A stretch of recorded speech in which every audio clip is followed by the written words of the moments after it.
ജനങ്ങളുടെ പ്രശ്നങ്ങൾ നിയമസഭകൾ പക്ഷപാതമില്ലാതെ ചർച്ച ചെയ്യണമെന്ന് ആഭ്യന്തരമന്ത്രി അമിത് ഷാ. ഡൽഹി നിയമസഭയിൽ സ്പീക്കർമാരുടെ ദ്വിദിന ദേശീയ സമ്മേളനം ഉദ്ഘാടനം ചെയ്യുകയായിരുന്നു അദ്ദേഹം.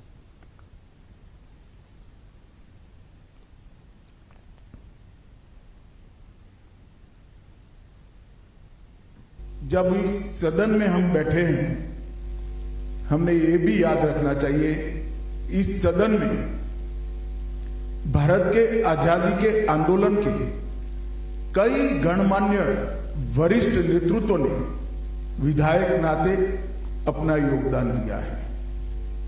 महामना मालवीय जी करीब 20 साल इस सदन के सदस्य रहे। गांधी जी के गुरु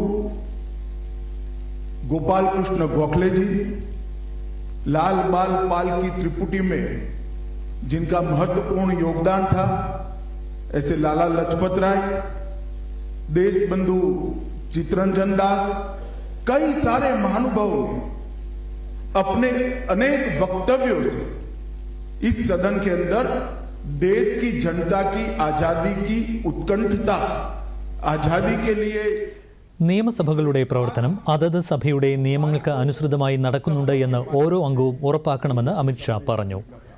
ജനാധിപത്യ ആശയങ്ങൾക്ക് അടിത്തറ പാകുന്നതിൽ വിത്തൽഭായ് പട്ടേലിന്റെ പങ്ക് നിർണായകമാണെന്ന് അമിത് ഷാ ചൂണ്ടിക്കാട്ടി.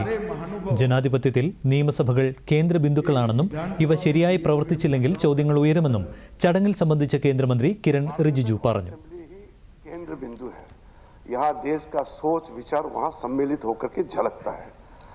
अगर पार्लियामेंट ठीक से नहीं चलेगा, असेंबली ठीक से नहीं चलेगा, तो आप सोच लीजिए लोकतंत्र पर कहीं न कहीं सवाल निशाना खड़ा हो जाएगा। पार्लियामेंट और असेंबली चलना और वो भी जीवंत, वाइब्रेंट होना बहुत जरूरी है। मुझे कई विदेश के लोग भी आके मिलते हैं, देश के भी लोग मिलते हैं, तो कहते हैं कि आपका पार्लियामेंट में बहुत हंगामा होते हैं। तो मैं कहता हूं अगर पार्लियामेंट में हंगामा नहीं हुआ तो कहां होगा?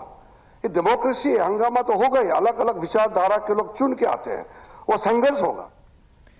സെൻട്രൽ ലെജിസ്ലേറ്റീവ് കൗൺസിലിന്റെ ആദ്യ സ്പീക്കറായി വിത്തൽഭായ് പട്ടേൽ സ്ഥാനമേറ്റതിന്റെ ശതാബ്ദി ആഘോഷത്തിന്റെ ഭാഗമായാണ് സമ്മേളനം സംഘടിപ്പിക്കുന്നത്.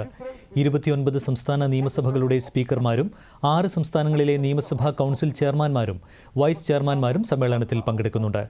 സമാപന സമ്മേളനത്തിൽ ലോക്സഭാ സ്പീക്കർ ഓം ബിർള അധ്യക്ഷത വഹിക്കും.